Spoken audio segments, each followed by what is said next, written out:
Hello everyone, আসসালামু আলাইকুম। Welcome back to my channel. আমি মৌসুমী বললাম আজকে একটি নতুন ভিডিও নিয়ে।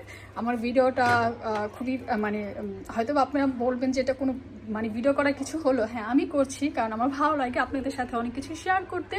তো যাই হোক, আমি যেহেতু আবার নতুন করে ইউটিউবে আমি আবার ব্যাক করছি, তো ভাবলাম যে এখন থেকে আমি প্রতিদিন ভিডিও দেওয়ার চেষ্টা করবো। কারণ প্রতিদিন ভিডিও না দিলে আমার কিছুই হচ্ছে না, কোনো উপকারই হচ্ছে না বা কিছুই করতে পারছি না। এর জন্য ভাবলাম যে এখন আমি শপথ করেছি, ইয়েস, এখন থেকে রেগুলার আমি আপনাদের সাথে থাকবো। তো আজকে দেখেন, আমি ফুলকপিটা আমার অনেক দিন আগে, এক সপ্তাহ হয়ে গেছে, আমি কিনে এনেছি। এনে কি করেছি, আমি ফ্রিজে রেখেছিলাম। ফ্রিজে রাখার কারণে আমার ফুলকপিটা একটুখানি এরকম হয়ে গেছে, টুলাতা পাতা হয়ে গেছে। তো দেখেন ফুলকপিটা কত বড়, ফুলকপিটা খুবই বড় আর খুবই ভালো, দেখতে সুন্দর আছে। অবশ্যই সুন্দর ফুলকপি, যেহেতু এটা একটা ফুল কিন্তু। তো ইয়েস। তো তারপর হলো যে এখানে আছে আমার কচুরমুখির হিস্ট্রিটা আমি আপনাদেরকে বলি। সেটা হলো যে আমি কচুরমুখিগুলো অনেকদিন আগে এনেছি বাঙালি দোকানে, যখন গিয়েছিলাম কচুরমুখিগুলো আনার জন্য।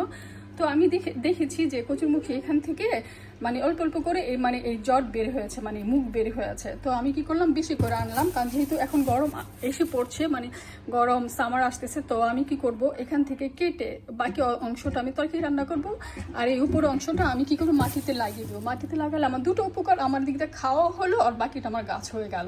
যেহেতু এখন ভালো ওয়েদার আসছে, রৌদ্র আছে, তো এর জন্য আমি কি করেছি, বেশি করে কচুরমুখী এনেছি। তো আমার এক কামে দু কাম হয়ে যাচ্ছে। আর আমি কিন্তু বরাবর কখনো তরকারির মধ্যে আদা পেস্ট, রসুন পেস্ট দেই না, খাই না। আমি নর্মালি রান্না করি, শুধু রসুনের কুচি দিই, রসুন কুচি দিই, আর ধনিয়ার গুঁড়া দিই, একটু মরিচের গুঁড়া দিই, আর হলুদের গুঁড়া দিই। আর জিরার গুঁড়া আমি দিই না, ফ্রেশ ধনিয়া পাতা দিই, থাকলে আর না থাকলে নাই। আর এদিক দিয়ে আমি কি করেছি দেখেন, এখানে আমার দেখেন কি সুন্দর চিংড়ি মাছগুলো। এই চিংড়ি মাছগুলো একটু বড়, ছোট না।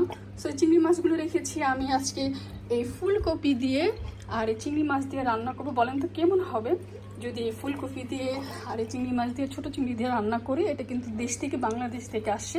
তো আমি বাঙালি দোকান থেকে, আমরা কিন্তু এখানে লন্ডনে যারা থাকি তারা কিন্তু বাঙালি দোকান থেকে শপিং করি।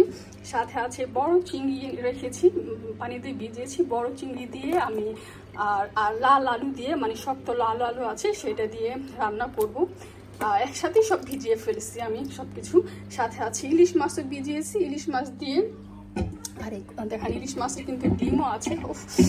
তো ইলিশ মাছ দিয়ে আর এই ডিম দিয়ে রান্না করবো। বলেন তো কেমন হবে? তো এর জন্য আমি ইলিশ মাছ দিয়ে, কারণ ডিম দিয়ে ভালো লাগে। আর এখানে হলো যে চিংড়ি। তো আজকে দুপুরের রান্নার আয়োজন আমার মোটামুটি রেডি। এখন শুধু কাটবো, ধুবো আর রান্না করব। যারা আমার ভিডিওগুলো আগে দেখেছেন বা দেখেন নাই, বা যাদের কাছে আমার ভিডিওগুলো পৌঁছাবে, প্লিজ সবার কাছে আমার অনুরোধ, আমাকে সাবস্ক্রাইব করবেন, আমার পাশে থাকবেন, আমাকে অনুপ্রেরণা দিবেন, আমাকে উৎসাহ দিবেন, আমি যেন আপনাদের সাথে সুন্দর সুন্দর নতুন নতুন ভিডিও যেন দিতে পারি আপনাদের মাঝে। সবাই ভালো থাকেন, take care, thank you for watching my video. আসসালামু আলাইকুম।